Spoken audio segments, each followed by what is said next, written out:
The lecture hall fell silent when Maya Chen walked through the door. Not the polite kind of quiet that came with academic respect. This was the suffocating hush of prey animals sensing a predator in their midst. 73 pairs of eyes tracked her movements across the tiered seating, their pupils dilating with instinctive fear responses that no amount of civilized education could fully suppress. Professor Zalthan's throat sac inflated nervously, the pale blue membrane quivering as he adjusted his datapad with 3 of his 6 manipulator limbs. He had taught xenobiology at the Galactic Consortium Academy for 42 cycles, but nothing in his extensive training had prepared him for the day a human would enroll in his class. Maya found a seat in the 3rd row, her boots making soft thuds against the polished floor. She dropped her tactical bag beside the curved desk, the weight of it causing several nearby students to flinch. The Vrelian to her left, a feathered biped with chronically anxious eyes, immediately began packing his materials. "Stay," Maya said quietly, not even glancing in his direction. "I do not bite." The Vrelian froze mid-motion, his plumage standing on end. Whether he stayed out of politeness or sheer terror remained unclear. Professor Zalthan cleared his throat, a sound like gravel sliding down glass. "Welcome everyone to Advanced Predator Studies. Today we will be examining the behavioral patterns of apex species across colonized space." His voice faltered slightly. "I trust everyone completed the assigned reading on Krethian pack hunters." Maya raised her hand. The professor's primary eyes widened. "Yes, Miss Chen." The reading material classified Krethians as apex predators based on their coordinated hunting strategies and efficient kill ratios. She leaned back in her seat, arms crossed. "But their homeworld has a gravity rating of 0.7 standard and an atmospheric oxygen content of 18%. They evolved in what we would call a low-stress environment, hardly apex material by any meaningful metric." A ripple of shocked chirps and clicks spread through the classroom. No one contradicted a professor, especially not on the first day, especially not when that professor was a published expert in his field. Zalthan's throat sac deflated slightly. "And what, pray tell, would you consider a more appropriate classification?" "Mid-tier opportunistic hunters at best." Maya's tone remained level, almost bored. "They are ambush specialists that rely on numerical advantage. Remove their pack cohesion and they scatter. I have seen house heads with more nerve." The Vrelian beside her made a strangled sound. "You speak from experience?" Zalthan asked, his voice carrying an edge that had not been there before. "I grew up on Earth." Maya met his gaze without blinking. "Everything on my planet either wants to eat you, poison you, or crush you. Sometimes all 3. The Krethians would not last a week in the Australian outback, much less the deep jungle or the Arctic tundra. But please, continue with your lecture. I am sure the theoretical models are fascinating." The professor's manipulator limbs twitched. He opened his mouth, closed it, then opened it again. "Perhaps we should take a brief recess before beginning the main lecture." Translation. He needed time to regain his composure. Students began filing out, giving Maya's seat a wide berth as if she carried some invisible contagion. She pulled out her personal tablet and began reviewing her notes, unbothered by the exodus. "You should not have done that." Maya looked up. A young Korthian female stood beside her desk, her chitinous armor gleaming under the overhead lights. She was small for her species, barely reaching Maya's shoulder height, but her mandibles were sharp and her stance suggested coiled strength. "Done what?" Maya asked. "Corrected factual inaccuracies. Humiliated Professor Zalthan in front of the entire class." The Korthian's antennae twitched. "He is well connected. He could make your academic career here very difficult. Then he should have done better research." Maya returned to her tablet. "I did not come here to make friends. I came here to learn. That much is obvious." The Korthian settled into the seat beside Maya, the one the Vrelian had abandoned. "I am called Zara. And before you ask, yes, I know what I am doing. Everyone will assume I have a death wish, sitting next to the Deathworlder. Let them talk." Maya studied her for a long moment. "Why?" "Because everyone in this academy is terrified of stepping outside their comfort zones. They have been coddled their entire lives, taught that the universe is safe and orderly." Zara's mandibles clicked in what might have been a smile. "You are a reminder that the universe is neither. I find that refreshing. You are either very brave or very stupid." "I prefer to think of myself as pragmatic." Zara pulled out her own datapad. Besides, if I can survive being your study partner, my credentials will be unquestionable. The first Korthian to voluntarily befriend a human, the recruitment offers will be endless. Despite herself, Maya felt the corner of her mouth twitch. You are using me for career advancement. Absolutely. Is that a problem? Not at all. At least you are honest about it. Professor Zelthane returned several minutes later, his composure restored but his throat sac remaining cautiously deflated. He launched into his lecture without acknowledging Maya's earlier comments, focusing instead on the biochemical markers that differentiated predator species from prey species. The material was basic, almost insultingly so. Maya had covered most of it in her secondary education back on Earth, but she kept her observations to herself this time, taking notes and letting the professor maintain his dignity. Halfway through the class, the door opened. A massive shape filled the doorway. Easily 9 feet tall, covered in midnight black fur with silver striping, muscles rippling beneath the pelt with every breath. His eyes glowed amber in the dimmed classroom lighting, and when he opened his mouth to apologize for his tardiness, rows of serrated teeth gleamed. A Zethiran, an actual honest-to-God Zethiran. The prey species in the room collectively held their breath. Even Zara stiffened beside Maya, her antennae flattening against her carapace. Zephyrans were the stuff of nightmares in consortium space. Apex predators from a high-gravity Deathworld with an atmosphere so oxygen-rich that other species needed protective gear just to breathe there. Their reflexes operated on a different temporal scale. Their strength could bend durasteel, and their hunting instincts were honed by millions of years of evolutionary pressure that made the Krethians look like timid herbivores. They were also extremely rare in academic settings. Most preferred military careers or private security work. Having one in a classroom was like having a loaded weapon sitting in the corner, safety off, finger on the trigger. Professor Zelthan's voice came out as a strangled whisper. Mr. Kravik, how good of you to join us. Please, find a seat. Every student in the room suddenly found their data pads intensely fascinating. No one made eye contact with the Zephyrian as he surveyed the available seating. His amber eyes swept across the rows, and students seemed to collectively shrink into themselves wherever his gaze landed. His nostrils flared, scenting the air, and his tail lashed once behind him with barely contained energy. Then those predatory eyes locked onto Maya. He moved with fluid grace despite his size, ascending the steps with barely a sound. The closer he got, the more the ambient temperature seemed to drop, as if fear itself had become a physical presence in the room. He stopped beside Maya's row. The empty seat on her right beckoned. This seat is taken. His voice was a deep rumble, like distant thunder rolling across mountains. It is now, Maya said without looking up from her notes. Kravik settled into the chair, which groaned under his weight. The desk designed for smaller species looked absurdly inadequate next to his bulk.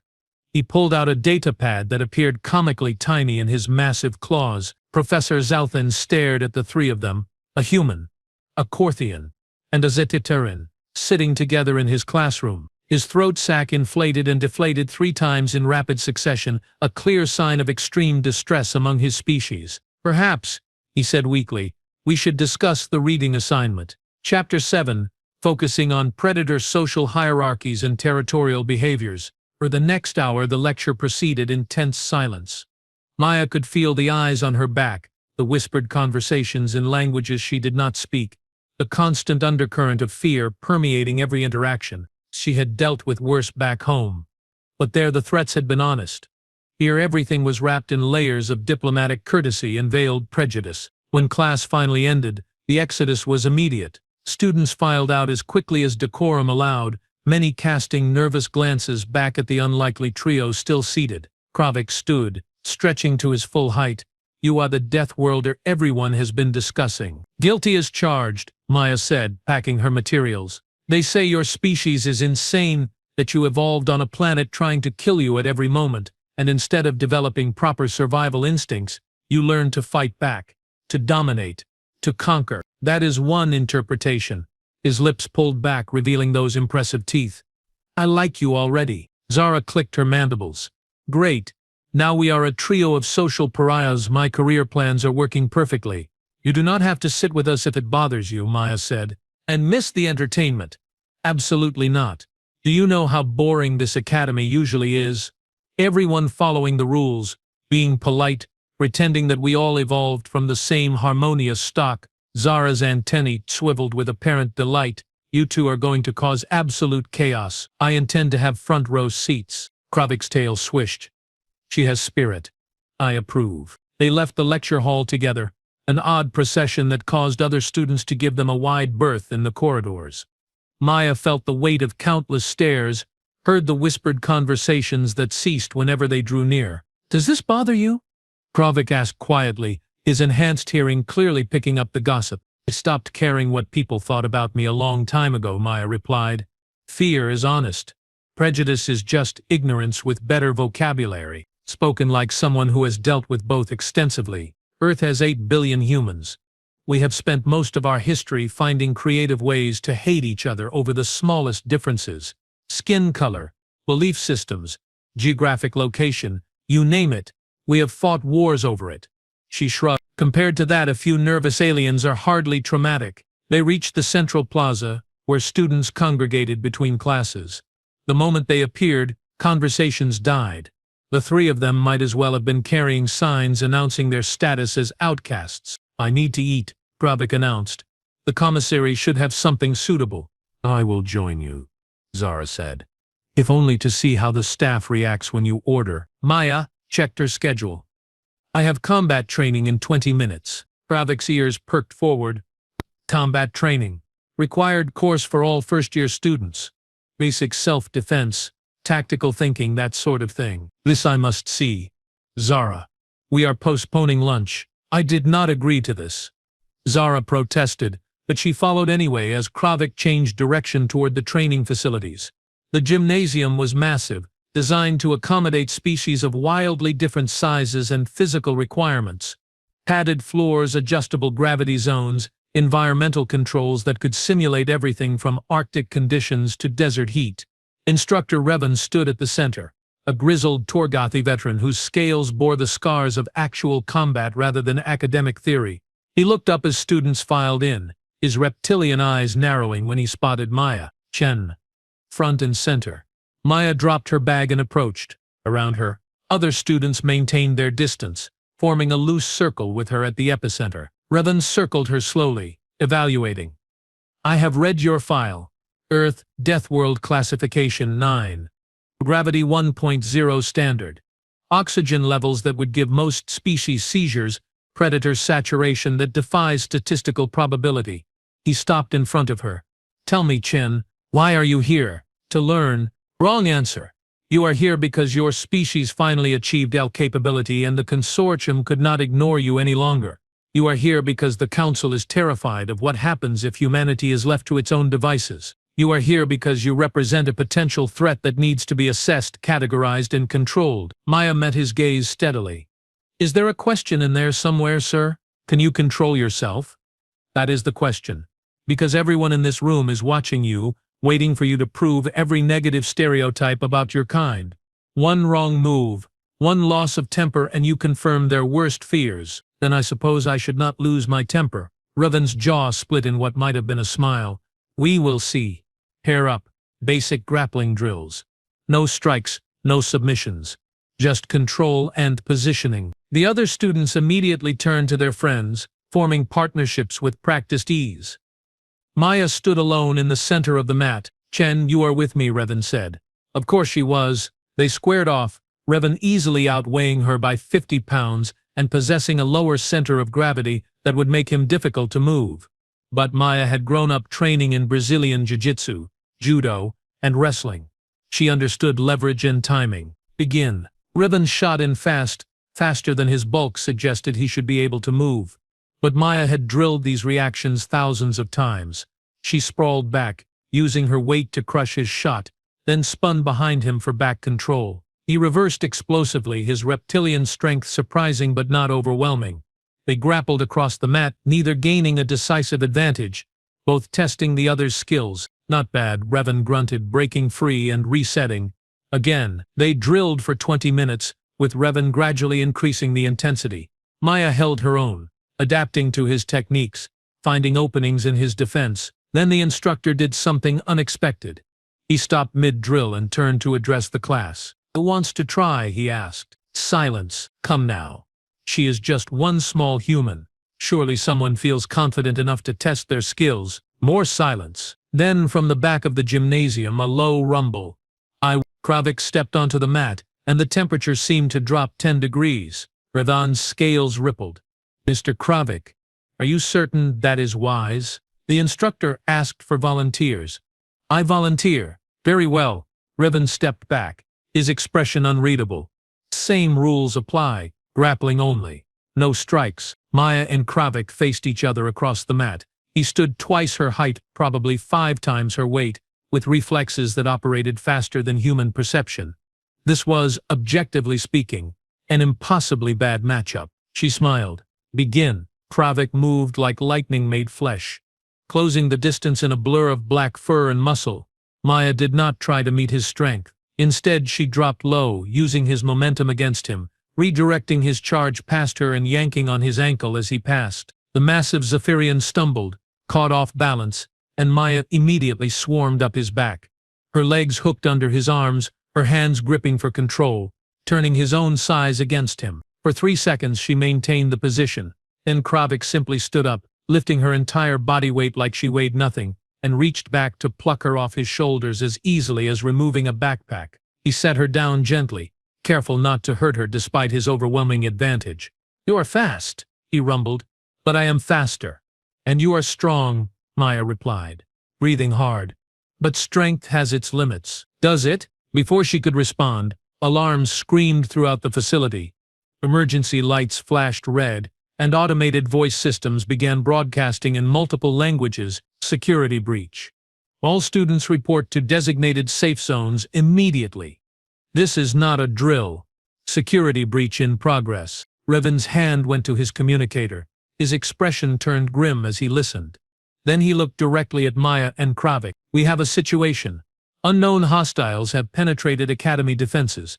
They are heading this way and preliminary scans suggest they are specifically targeting this training session. He paused. They are asking for the human by name. Every eye in the gymnasium turned to Maya. She felt ice crystallize in her veins, but her voice remained steady. Who are they? We do not know, but they are heavily armed, extremely dangerous, and they seem to know exactly where you are. Revan's hand moved to the weapon at his hip. Chen, I need you to tell me right now, why would armed mercenaries invade a consortium academy looking specifically for you? Maya's mind raced through possibilities, connections, implications. Only one answer made sense, but she had thought that part of her life was buried deep enough that no one could find it. Apparently she had been wrong. Because, she said quietly, her eyes going cold and hard, before I came here I killed someone very important. And it seems his family wants revenge. The gymnasium erupted into chaos. Students screamed, scrambling for the exits, while Revan barked orders into his communicator. Security protocols engaged automatically, blast doors beginning their slow descent at each entrance. They had maybe 90 seconds before lockdown completed. Kravik moved to Maya's side, his muscles tensed and ready. How many are coming? If they are smart, enough to matter. Maya's hands flexed unconsciously, muscle memory from a life she had tried to leave behind. If they are stupid. All of them. Chen, start talking. Now, Revan's weapon was drawn, his eyes scanning the entrances. Who did you kill, and why should I not hand you over to avoid a bloodbath? His name was Kelvar Thrain. He was a human arms dealer who specialized in selling consortium weapons to insurgent groups across contested space. He was also a serial killer who targeted young women on frontier colonies.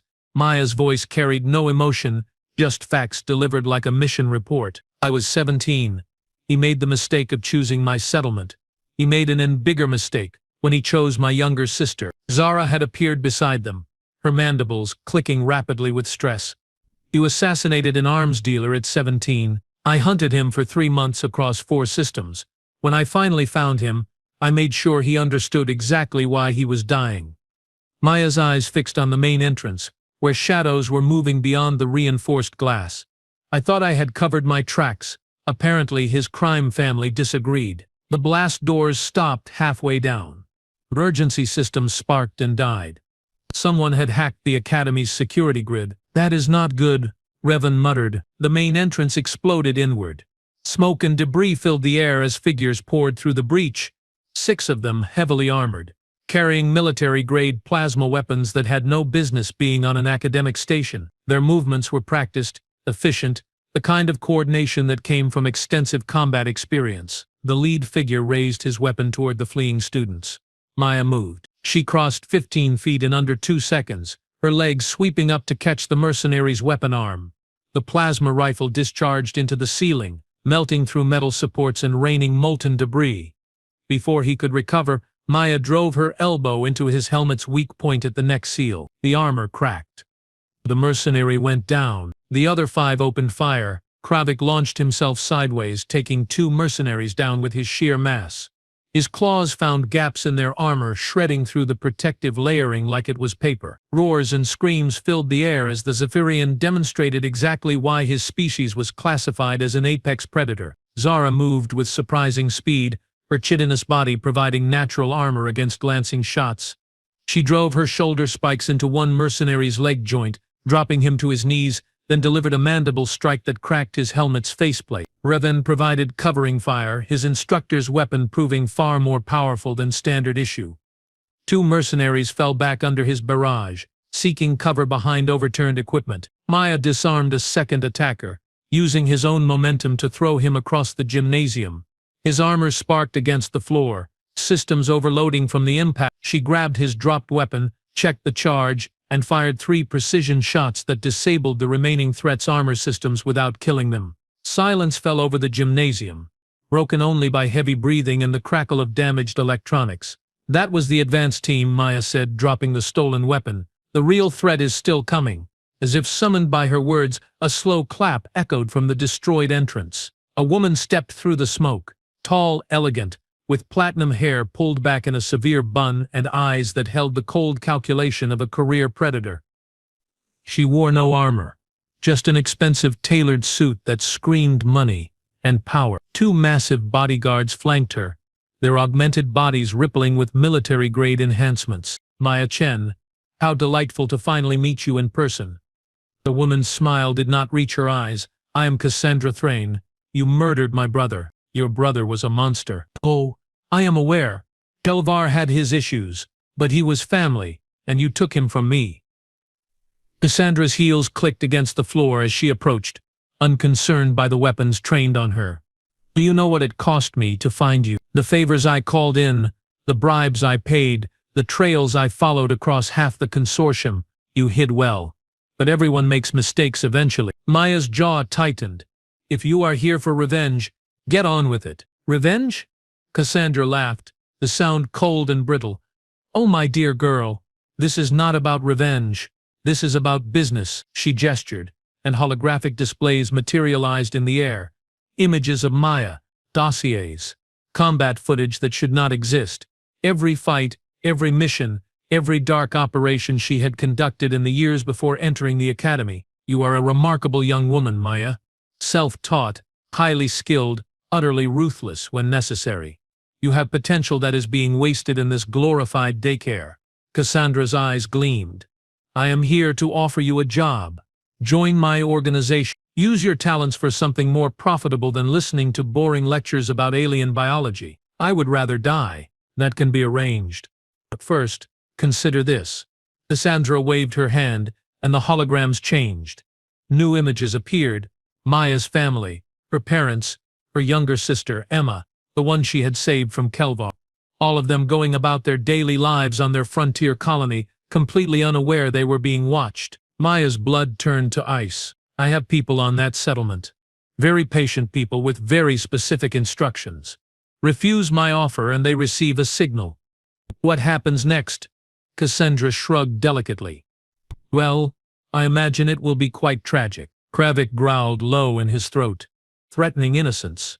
How predictable," says the Zexdar, standing in a room full of unconscious mercenaries. Cassandra's eyes flicked to him. "Though I admit, I did not anticipate you befriending the locals. Maya, that complicates things." Revan's weapon never wavered. "You are on Consorium territory. Attacking a registered academy is an act of war.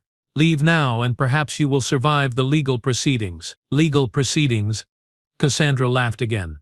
"Do you know how many council members owe me favors? How many wars I have quietly influenced. How many weapons shipments I have arranged for black operations that officially never happened. She spread her hands. I am untouchable. The consortium will issue strongly worded condemnations and do absolutely nothing. They always do. Maya's mind raced through options, scenarios, possibilities. Every path led to the same conclusion. Cassandra had planned this perfectly. No obvious way out, no clean solution, just impossible choices and desperate gambles, unless she changed the game entirely. You are right, Maya said quietly. I am wasting my time here. Kravik's head snapped toward her. Maya? No. It makes sense. All this pretending to be civilized. All these lectures about cooperation and understanding. It is not me. It never was. She met Cassandra's gaze. I will take your job, but my family remains off limits. That is non-negotiable. Cassandra's smile widened. Of course, I am a woman of my word. No, you are not. The words came from Zara. The small Corthian stepped forward, her antennae rigid with determination. You have no intention of honoring that agreement. The moment Maya becomes useful enough, you will use her family as leverage to ensure her compliance. That is how predators like you operate. And what would you know about it, little bug? Zara's mandibles clicked rapidly. My father is Ambassador Teryx, of the Corthian Collective. I grew up watching people like you manipulate, threaten, and destroy. I know your type better than you think. She turned to Maya. She is lying. About everything. Cassandra's expression hardened. Careful, child. Your diplomatic immunity only extends so far. Then test it. Zara's voice remained steady despite the obvious danger. Kill an ambassador's daughter on academy grounds. See how many favors you have left after that. For the first time, genuine anger flashed across Cassandra's face. Her hand moved in a sharp gesture and her bodyguards raised their weapons. Everything happened at once. Revan opened fire, his shots forcing the bodyguards to split their attention. Kravik surged forward with terrifying speed, his claws extended. Maya grabbed Zara and rolled sideways, as plasma bolts seared the air where they had been standing. But Cassandra was already moving, impossibly fast, her expensive suit tearing away to reveal combat armor underneath. She had been augmented, her reflexes enhanced to superhuman levels, her strength amplified beyond natural limits. She hit Maya like a freight train. They crashed through equipment racks, trading blows that would have killed unaugmented humans. Cassandra's enhancements gave her raw power, but Maya had something the arms dealer could never buy. Genuine combat experience against opponents who wanted her dead. Maya trapped Cassandra's arm, hyperextending the elbow joint. Augmented or not, joints still worked the same way. Cassandra screamed, her other hand reaching for a concealed weapon. Maya was faster. She drove her knee into Cassandra's midsection, stealing her breath, then delivered a hammer fist to the control node at the base of her skull. The augmentation systems sparked and died, their feedback overloading Cassandra's nervous system. The arms dealer collapsed, twitching. Across the gymnasium, Kravik had torn through both bodyguards, his fur matted with their blood. Revan stood over the disabled mercenaries, his weapon trained on any potential threats. Silence fell once more. Maya stood over Cassandra's convulsing form, breathing hard. Your brother died quickly, cleaner than he deserved. You. She leaned down. You get to live with the knowledge that you failed, that you underestimated a 17-year-old girl twice, and it cost you everything both times. She pulled out Cassandra's communicator and accessed the command interface. With a few quick inputs, she broadcast a shutdown signal to the operatives watching her family. The confirmation came back immediately. Assets standing down. How? Cassandra gasped through the pain. Those codes were encrypted. Your brother kept records. Very detailed records. I have been carrying them for 3 years, waiting for someone stupid enough to come after me. Maya dropped the communicator on Cassandra's chest. When they arrest you, and they will arrest you now, tell them Maya Chen sends her regards. Security forces finally arrived, flooding through every entrance. They were too late to help, but just in time to secure the scene. Medics rushed to treat the wounded while armed guards placed Cassandra and her surviving mercenaries in restraints. Revan holstered his weapon, his expression somewhere between impressed and horrified. That was the most spectacular first day I have ever witnessed. Sorry about the mess, Maya said. Sorry? Girl, you just took down one of the most wanted criminals in consortium space. The council will probably give you a medal." He paused. "After they finish investigating whether you are actually more dangerous than she is." Kravik approached, his fur still bristled from the fight. "That was magnificent. Your species' reputation is well earned." "Thanks. I think," Zara chittered with what might have been hysterical laughter. "I was wrong. Not front row seats. I was standing on the stage. Do you know how many regulations we just violated? My father is going to be so proud." Despite everything, Maya found herself laughing. It started as a chuckle, then built into full laughter that released 3 years of tension, fear, and carefully maintained control. Zara joined in, her mandibles clicking rhythmically. Even Kravik's rumbling growl took on an amused quality. They stood together in the destroyed gymnasium, 3 impossibly different beings united by shared chaos. "So," Zara said when the laughter finally subsided, "does this mean we are friends now? Or just accomplices? Can we not be both?" Kravik asked. Maya looked at them. Really looked at them. A Quarthian who valued honesty over safety. A Zakularan who chose curiosity over isolation. Both of them had stood beside her when running would have been smarter. "Yeah," she said quietly. "I guess we can be both." The next few hours passed in a blur of official statements, security debriefings, and medical examinations. Maya answered every question truthfully, holding nothing back. The evidence from Kelvar Thrane's records was more than enough to corroborate her story and incriminate Cassandra in dozens of illegal operations. By the time they finally released her, the Academy's central plaza had transformed into a media circus.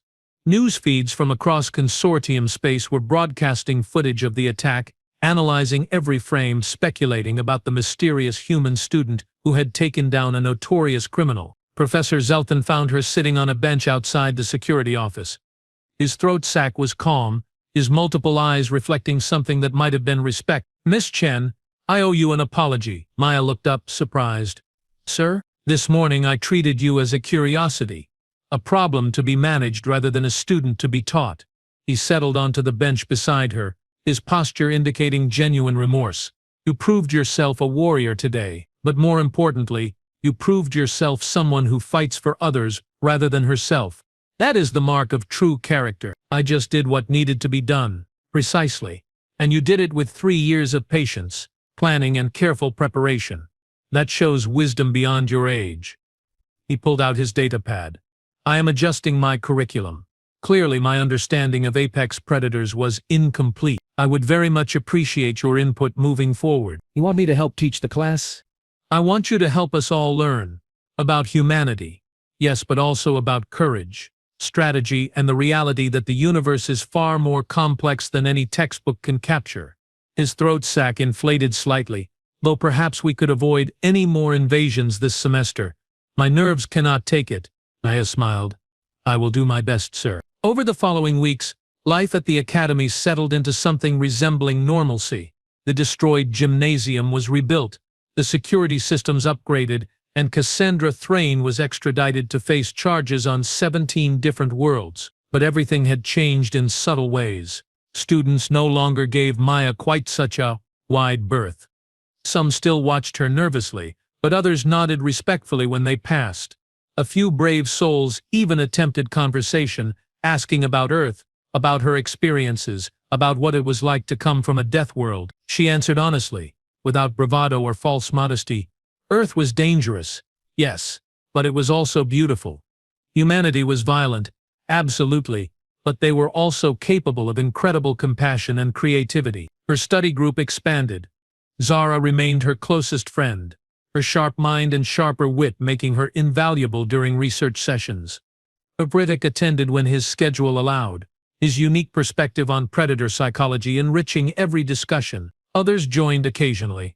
The nervous Vrelian from that first class, whose name turned out to be Chitter, eventually worked up the courage to sit with them.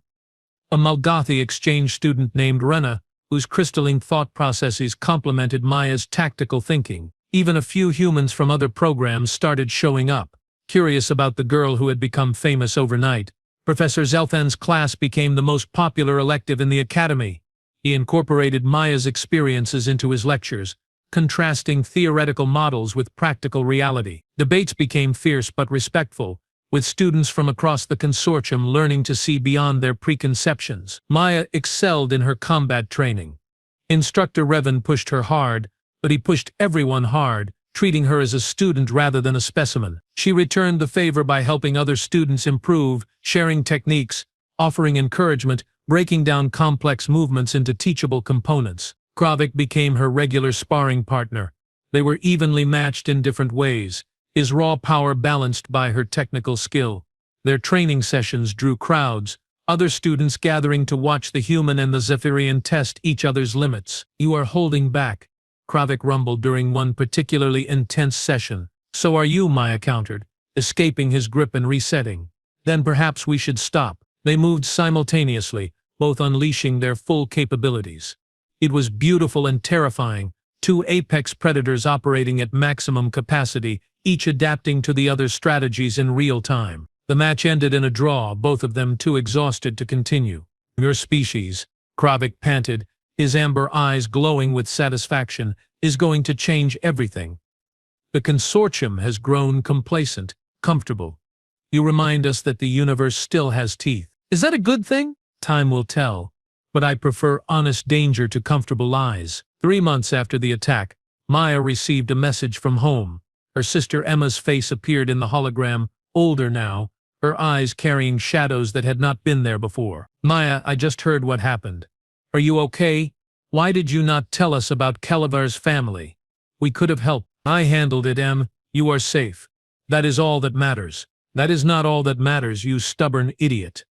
Tears glittered in Emma's eyes. "You cannot keep carrying everything alone. You saved me once. You do not have to keep saving me forever." "Yes, I do. That is what sisters do." "Then let me return the favor. I applied to the academy. They accepted me. I will be there next semester." Emma's expression turned determined. "You are not facing the universe alone anymore.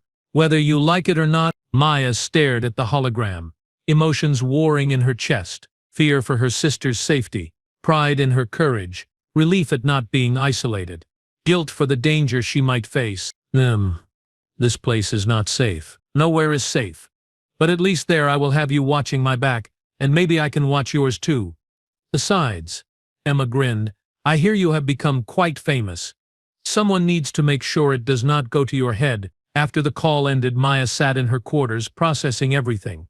She had come to the academy to hide from her past, to pretend she could be something other than a weapon. Instead, she had found something unexpected. A future. Not a perfect future. Not a safe one. But a future where humans and aliens could stand together, learn from each other, and build something better than what had come before. The door chimed. Zara and Kravik stood outside, carrying enough food for a small army. "Study session," Zara announced. "Professor Zelthian assigned a group project on cross-species cooperation. I thought we should practice what we preach. Also, we were hungry," Kravik added, "and everything tastes better with friends." Maya stepped aside, letting them in. They spread out across her quarters, pulling up datapads, arguing good-naturedly about their approach, occasionally stealing food from each other's plates. This was what she had been missing on Earth. Community. Connection. The knowledge that she was not alone in facing whatever challenges tomorrow might bring. Her communicator buzzed with a message from Instructor Revan, "Combat tournament next month. You are entered. Try not to break too many opponents." Maya smiled and sent back a single word, "Noted." Outside her window, the academy stretched across the orbital platform, thousands of students from hundreds of species, all learning to coexist in an increasingly complex universe.